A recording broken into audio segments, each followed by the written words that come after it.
Good evening, YouTube. NB757 Ohio, and it is Saturday evening, and we got a quick video. Some people might find it interesting. We have a upgraded bias board, or if you want to call it the grid supply for the 4CX5000 for NB757 over there in Boulder, Colorado. I already have exactly one of these. It's not as robustly built because this one's built specifically to be shipped to be installed in a device. So I kind of had to overbuild this one a little bit to survive all the travels and stuff like that. We're getting ready to just kind of an update. My 4CX5000 been running really good. It's been my everyday amplifier for last couple months. It's a little bit underpowered, but that's strictly because of the power supply. My voltage drops to like 4800 volts when I even try to approach 10 kW on sideband.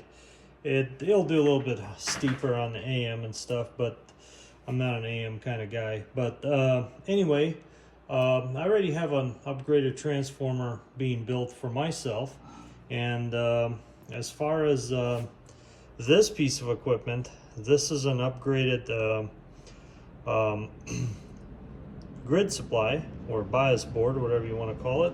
It also has its my metering board is in there, so it actually reads it displays on those digital meters, so it's all built in. All you have to do is literally hook up these 6 wires and Bob's your uncle. So this one's built really nicely. This is a test power supply, I would say test medium voltage power supply that I have. It will do from 0 to about 450 volts DC, and you can test all kinds of, and it's got a variac to it, so it can do all kinds of test voltages for different bias boards and stuff like that.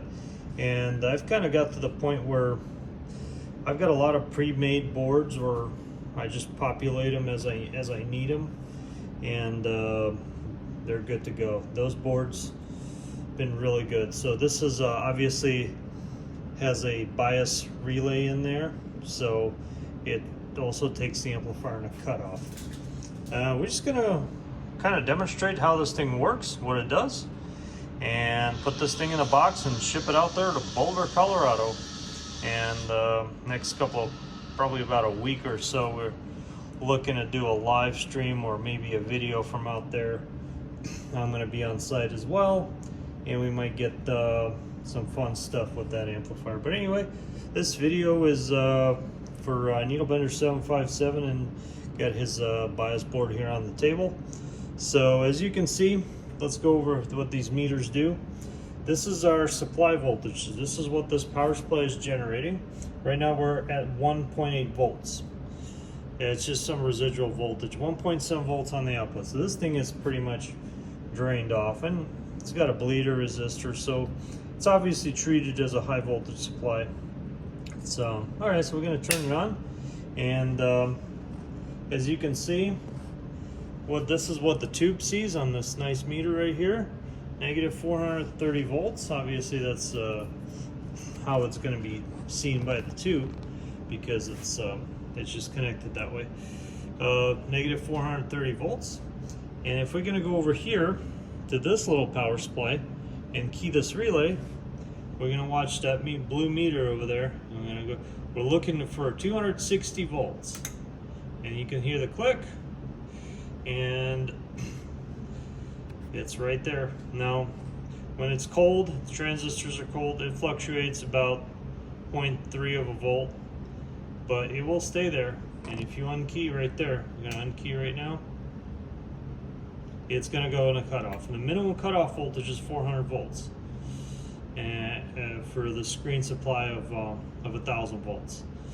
Now, if we had a screen supply of full rated output 1250, we would need a higher cutoff voltage. But there we go. We key up, we go to 260 volts, and again, mine, because my power supply is a little on the low end, I actually wound up running mine at 240 to get the proper voltage. And Needle Bender 757 out there has a much better power supply than I currently do, so his bias voltage is going to be a little bit higher than mine. So, and again, this is all adjustable here by that little blue trim pot right over there, right there at the top. And again, this is and as you can see, we're putting a strain on our moderately mild high voltage power supply, and we're down to 370 volts. So that thing is steady right there. Again, we're going to unkey, and the tube should go in a cutoff right there. And again, so now the voltages are pretty much equal, which is what you would expect. So when this is why this is such a robust design, because this is you're not keyed up 100% of the time, you're not even keyed up 30% of the time. This thing can run continuously. The old board, which worked, and it worked, and I tested it with it.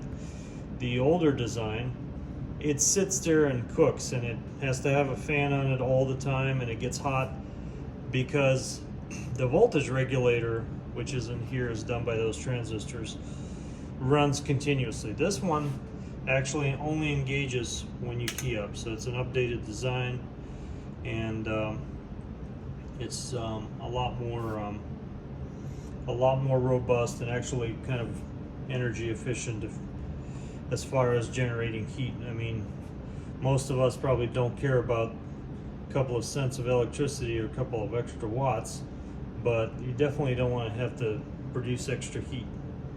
Anyway, if you want to sit here and key it up, I just had this thing keyed up for 15 minutes straight, and it's set there right around 260 volts.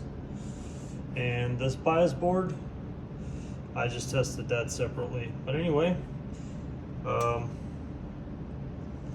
I do have a schematic for it, and that's I'm gonna go turn this off and let this bleed down.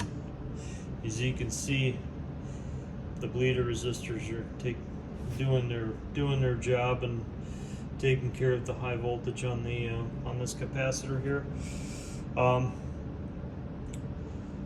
The metering board kind of works on its own here. It's an isolated, because all these things run on different grounds, reference to different grounds. So what we have to do, and I have another one of these actually. Here's the metering board.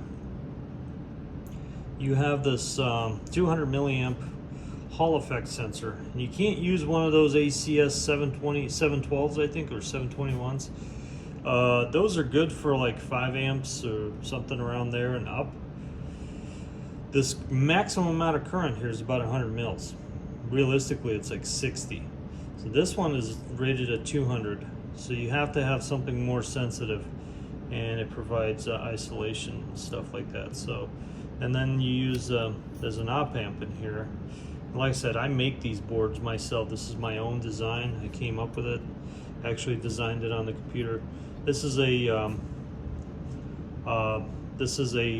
dual op amp. It's set up as a non-inverting amplifier with a buffer or a follower, and that's just to kind of amplify the first stage.